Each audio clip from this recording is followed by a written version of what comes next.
হিমালয় পর্বতরাজের মেয়ে পার্বতী, তাঁর কঠোর পণটি হল মহাদেব শঙ্করকে ছাড়া তিনি আর অন্য কাউকে বিয়ে করবেন না। পার্বতী মহাদেব শঙ্করকে ভালোবাসেন, মনে মনে তাঁরই চিন্তা করেন। ওদিকে দক্ষ যজ্ঞে সতী স্বামীর অপমান সহ্য করতে পারেননি, তিনি তাই দেহত্যাগ করেছিলেন। সতীকে শিব হারিয়ে ফেলেছিলেন চিরকালের মতন। শিব প্রতিজ্ঞা করেছিলেন আর কোনোদিনও বিয়ে করবেন না, যোগ সাধনা আর তপস্যা করেই দিন কাটিয়ে দেবেন। শিব সবকিছু ছেড়ে বিভাগী হয়েছিলেন, পাহাড় পর্বত জঙ্গলে ঘুরে বেড়াতে লাগলেন। দেহত্যাগের আগেই সতী একটি মাত্র প্রার্থনা করেছিলেন। প্রার্থনাটি হল পরের জন্মে তিনি যেন স্বামীরূপে আবার শিবকেই পান। সতী হিমালয় রাজের ঘরে পুনরায় মেয়ে হয়ে জন্মগ্রহণ করেছিলেন। সে কথা হিমালয় রাজ ও তার স্ত্রী অর্থাৎ পার্বতীর মা মেনকা জানতেন না। তারা জানতেন না যে পার্বতী পূর্বজন্মে সতী ছিলেন। পার্বতীর মুখে শিব স্তুতি লেগেই থাকত। কন্যার মুখে সর্বদা শিব শিব নাম শুনে পার্বতীর বাবা হিমালয় রাজ ও মা মেনকা একটু অবাক হতেন। পার্বতী খেলাধুলা, হাসি ঠাট্টা, গল্পগুজব সবেতেই শিবের চিন্তা করেন। পার্বতীর এই আচরণে তার মা বাবা যেমন অবাক হতেন তেমন বিরক্তও হতেন। কিন্তু হিমালয় রাজ ও মেনকা ছিলেন নিরুপায়, কারণ পার্বতী ছিলেন তাদের একমাত্র মেয়ে। এই মেয়েকে তারা আবার পেয়েছিলেন বহু সাধ্য সাধনার পরে। পার্বতীর কোনো কাজেই তাই তার বাপ মা বাধা দিতেন না। অতি যত্নে ও পরম স্নেহে পার্বতী লালিত পালিত হচ্ছিলেন। হিমালয় রাজ, মেনকা ও পার্বতীর জীবন এরকমই চলছিল। ওদিকে তারকা নামের এক অসুর মহাবলশালী হয়ে উঠেছিলেন। তারকা অসুর দেবতাদের তাড়িয়ে দিয়েছিলেন পরম বিক্রমে। সে একসময় ত্রিলোকের রাজা হয়ে বসল। তারকাসুর শুরু করল দারুণ অত্যাচার। তারকাসুরের এই কুকাজে সহায়ক হল ওরই ছেলে আর অনুচরেরা। ত্রিলোকের সকলে তারকাসুরের অত্যাচারে অতিষ্ঠ হয়ে উঠেছিল। ত্রিলোকের কারোর সাধ্য ছিল না সে অসুরকে দমন করার। এই অবস্থায় দেবতারা সকলেই খুব অসহায় বোধ করলেন। তখন অগত্যা দেবরাজ ইন্দ্র থেকে শুরু করেই সকলেই ব্রহ্মার শরণাপন্ন হলেন। ব্রহ্মা সকলের অসহায়তার ভীষণ চিন্তাগ্রস্ত হয়ে পড়লেন। তিনি ভেবেচিন্তে দেবতাদের জানালেন মুক্তির একটা পথ। সেটি হল তারকাসুরের অত্যাচারের প্রকোপ থেকে দেবতাদের রক্ষা করতে পারে একমাত্র শিবের ছেলে। দেবরাজ সে কথা শুনে তো ভীষণ হতাশাই হলেন। শিব যে বিয়ে করবেন না প্রতিজ্ঞা করেছেন, বনে বাদারে পাহাড়ে শ্মশানে ঘুরে বেড়ান, তাহলে শিবের ছেলে হবে কি করে? ব্রহ্মা বললেন সকলে মিলে চেষ্টা করতে হবে যে যাতে শিবের সঙ্গে পার্বতীর বিয়ে হয়। তিনি আরো বললেন শিব ও পার্বতীর ছেলে হবেন দেবতাদের সেনাপতি। যতক্ষণ না তা হচ্ছে ততক্ষণ দেবতাদের তারকাসুরের অত্যাচার সহ্য করতেই হবে। দেবরাজ ইন্দ্র বললেন ভয়ানক বিপদে। কি উপায় ভাবতে ভাবতে তার মাথায় এলো কামদেবের কথা। একটা চেষ্টা করতেই হবে। তিনি কামদেবকে ডাকলেন। কামদেব ইন্দ্রের বন্ধু। কামদেবকে ইন্দ্র সব ঘটনা খুলে বললেন বন্ধু, তোমাকে একটা উপায় করতেই হবে। শিব পার্বতীর বিয়ের ব্যবস্থা যাতে কামদেব করেন, ইন্দ্র সেই অনুরোধ জানালেন। এই উপকারটুকু সমস্ত দেবতাকুলের রক্ষার্থে কামদেবকে করতেই হবে। ইন্দ্র কামদেবকে এও জানালেন যে শিব ধ্যানস্থ, তার ধ্যান ভাঙানো দরকার। কামদেব ছাড়া এ কাজ আর কেউ করতে পারবেন না। ইন্দ্রের বিনীত অনুরোধে কামদেব রাজি হলেন। তিনি তার স্ত্রী রতিকে নিয়ে শিবের ধ্যান ভঙ্গের উদ্দেশ্যে রওনা হলেন। এমন সময় শিব ঘুরতে ঘুরতে চলে এসেছিলেন হিমালয়। নির্জন এক জায়গায় চোখ বুজে ধ্যান করছিলেন। সেই জায়গায় পার্বতী সখীদের নিয়ে রোজ আসেন। পার্বতী ধ্যান মগ্ন শিবকে ফুল দিয়ে পুজো করেন, তারপরে চলে যান। এমনই একটি দিনের কথা, পার্বতী ফুল দিয়ে ধ্যানমগ্ন শিবের পুজো করছিলেন। কামদেব স্ত্রী রতিকে নিয়ে সেখানে এসে হাজির হলেন। কামদেব ও রতির উপস্থিতিতে সেখানকার পরিবেশ বদলে যাচ্ছিল আশ্চর্যভাবে। প্রচণ্ড গনগনে গরম ছিল। চারিদিকে যেন জ্বলে পুরো খাক হয়ে যাচ্ছিল। হঠাৎ বুঝি ঋতুরাজ বসন্তের আবির্ভাব ঘটল। বইতে লাগলো ফুরফুরে ঠান্ডা বাতাস। মিষ্টি হাওয়ার ছোঁয়ায় চারিদিকে তাপ গেল কমে। গাছে গাছে ভরে উঠল মুকুল, আর সেই মুকুলের সুমিষ্ট গন্ধে বাতাস যেন আরো আকুল, আরো মন মাতানো হলো। গাছের ডালে উড়ে এসে বসল কোকিল। কুহু কুহু সুরে গাইতে লাগলো বসন্ত বিলাপ। শিব চঞ্চল হয়ে উঠলেন, তার ধ্যান গেল ভেঙে। চোখ মেলে তাকালেন, দেখতে পেলেন সম্মুখে এক অপূর্ব সুন্দরী যুবতী নারী। তিনি আর কেউ নন, তিনি হলেন পার্বতী। শিব সুন্দরী পার্বতীর রূপে মোহিত হয়ে গেলেন। কিন্তু শিব ছিলেন যোগী পুরুষ। এক নিষ্ঠ যোগ সাধনায় তিনি মনকে বশে আনবার ক্ষমতা অর্জন করেছিলেন। মুহূর্তের মধ্যেই শিব বুঝতে পেরেছিলেন এমন পরিবর্তন অন্তত তার হওয়ার কথা নয়। তবে কেন হলো? শিব ভাবলেন নিশ্চয়ই কোনো রহস্য রয়েছে পরিবেশের এই পরিবর্তনের আড়ালে। এই কথা ভাবতে ভাবতে যখনই তিনি পার্বতীর দিক থেকে চোখ সরিয়ে অন্যদিকে তাকালেন, তখনই দেখতে পেলেন কামদেবকে।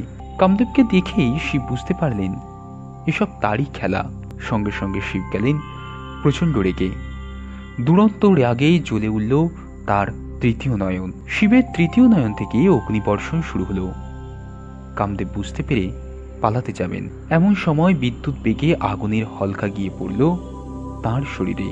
শিবের নয়নাগ্নি সেই মুহূর্তে কামদেব অর্থাৎ মদনকে পুড়িয়ে ছাই করে দিল। অবশেষে শিব সেই স্থান পরিত্যাগ করলেন, চলে এলেন কৈলাসে তপস্যা করতে। পার্বতী মনে দুঃখ পেলেন, তার মন গেল খারাপ হয়ে। শিবকে তিনি বিয়ে করবেন বলেই মনস্থির করেছিলেন। কাছে পেয়ে চুপি চুপি পুজো করেছিলেন, কিন্তু এই ঘটনায় তিনি উপেক্ষিত হলেন। শিব চলে গেলেন পার্বতীকে উপেক্ষা করে, তাই মন তো খারাপ হবেই। মন গুমড়ে পার্বতী বসেছিলেন।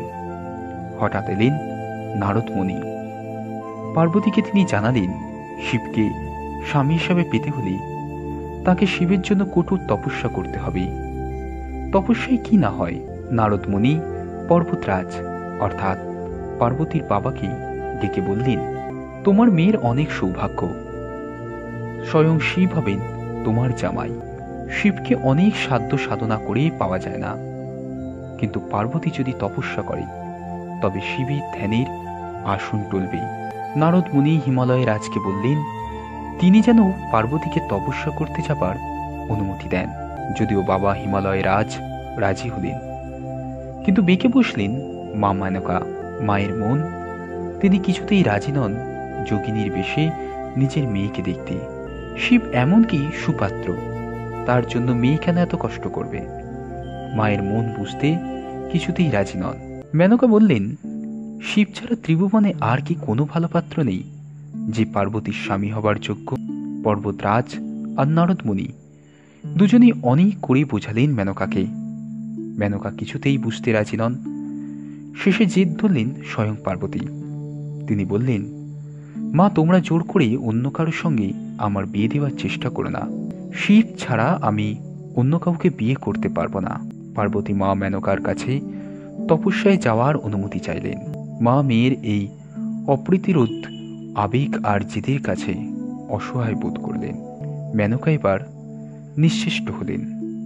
নারদের কথা মতো পার্বতী চলে গেলেন তপস্যা করতে হিমালয়ের এক মনোরম শৃঙ্গে, পরে যার নাম হয়েছিল গৌরী শৃঙ্গ। পর্বতরাজের অপূর্ব সুন্দরী মেয়ে পার্বতী ছিলেন অত্যন্ত আদরের। যেমন ছিল তার সাজ পোশাক, তেমনি অলঙ্কারের ঝলক। সমস্ত আবরণ ও আভরণ খুলে রেখে নিতান্ত নিঃস্ব হয়ে পার্বতী প্রস্তুত হয়েছিলেন তপস্যার জন্য। পরনে ছিল শুধুমাত্র গাছের ছাল বা বলকল, হাতে ছিল হরিণের ছাল, একেবারে যোগিনীর বেশে তিনি শুরু করলেন কঠোর তপস্যা। দেবতারা অভূতপূর্ব এই দৃশ্য দেখে অবাক হয়ে গেলেন। ইতিপূর্বে তো এমন ঘটনা কখনো ঘটেনি। পার্বতী স্থির হলেন শিব ধ্যানে, অটল তপস্যায়। তাই পার্বতীর আর এক নাম তাপসী। পার্বতীর অটল তপস্যায় দেবতারা আর স্থির থাকতে পারলেন না। দেবতারা নারদকে নিয়ে গেলেন কৈলাসে শিবের কাছে। দেবতারা অনেক সবস্থিত করে শিবের ধ্যান ভাঙালেন। নারদ মুনি শিবকে বললেন, প্রভু, আপনি তো দয়ালু, আপনি সর্বজ্ঞ, আপনার অজানা কিছু নাই, তবে পার্বতী মাকে এমন কষ্ট দিচ্ছেন কেন? নারদের কথার উত্তরে শিব স্মিত হাসলেন, বললেন, এই কষ্ট সহ্য করে পার্বতী ততোধিক সহ্যশালী হয়ে উঠবে। তখন আর কোনো কষ্টই তাকে কাবু করতে পারবে না। শিব এরপর জানালেন, পার্বতীকে যাতে আর কষ্ট সহ্য করতে না হয়, তিনি তার ব্যবস্থা খুব শীঘ্রই করবেন। দেবতারা শিবের কাছে এই আশ্বাস পেয়ে নিশ্চিন্ত হলেন। শিব যখন নিজ মুখে এই আশ্বাস দিয়েছেন, তখন আর কোনো চিন্তা নেই। দেবতারা চলে গেলেন। গৌরী শৃঙ্গ, পার্বতীর তপবন। পার্বতী শিব সুন্দরের রূপেই মোহে সদাই বিভোর। কথা বলেন না কারো সঙ্গে, পাহারায় রয়েছে সর্বদাই সখীরা, ইঙ্গিতে চলছিল সমস্ত কাজ। একদিন সেই তপবনে এসে হাজির হলেন এক ব্রাহ্মণ বৃদ্ধ। হঠাৎ আসা অতিথি। পার্বতী প্রথমত ইঙ্গিতে অতিথিকে আহ্বান জানালেন। অতিথি আসন গ্রহণ করতেই পার্বতী তার পা জল দিয়ে ধুইয়ে দিলেন। শুদ্ধ দেহে অতিথি নিশ্চিন্তে আসন গ্রহণ করলেন। পার্বতী কাছ থেকে টাটকা ফল আনলেন, সযত্নে অতিথিকে খাওয়ালেন। ব্রাহ্মণ খুবই তৃপ্ত হলেন। একটু বিশ্রাম নেয়ার পর তিনি ঘুরে ঘুরে তপবন দেখতে লাগলেন। চারিদিকের পরিবেশ বড় মনোরম। ফল ফুল গাছ গাছালিতে ছাওয়া সেই তপবন বড়ই শান্তি আর আনন্দের স্থান। পার্বতীকে ব্রাহ্মণ জিজ্ঞাসা করলেন, এখানে তুমি একা একা কার তপস্যায় মগ্ন হয়ে আছো? পার্বতী নিঃশব্দে রইলেন। ইঙ্গিতে সখীকে বললেন ব্রাহ্মণের প্রশ্নের উত্তর দিতে। সখী আদেশ পেয়ে সরব হলেন। উনি হিমালয় রাজের একমাত্র কন্যা পার্বতী। এই তপবনে উনি শিবের তপস্যা করছেন। উত্তরে ব্রাহ্মণ বললেন, আমার নাম জটিল। এই তপবনে একটি মেয়ে এমন কঠিন তপস্যা করছে শুনে দেখতে এলাম। তা মেয়ে, তুমি নিজ মুখে কথা বলছো না কেন? পার্বতী আর চুপ করে থাকতে পারলেন না। মুখ খুলে বললেন, সখী, আমার ঠিকই বলেছে ব্রাহ্মণ। মনে মনে আমি শিবকেই স্বামী হিসেবে বরণ করেছি।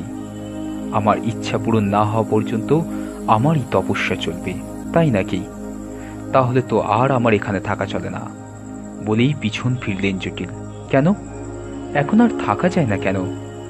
জিজ্ঞাসা করলেন পার্বতী। তোমার অতিথি সেবায় আমি মুগ্ধ হয়েছিলাম, ভেবেছিলাম তোমাকে আশীর্বাদ করে যাব। কিন্তু কি? কিন্তু এখন আর আশীর্বাদ করা যায় না। কেন? সোনার বদলে কাঁচের জন্য, চন্দনের বদলে কাদার জন্য, হাতির বদলে ষাঁড়ের জন্য তুমি এত কষ্ট করে তপস্যা করছো।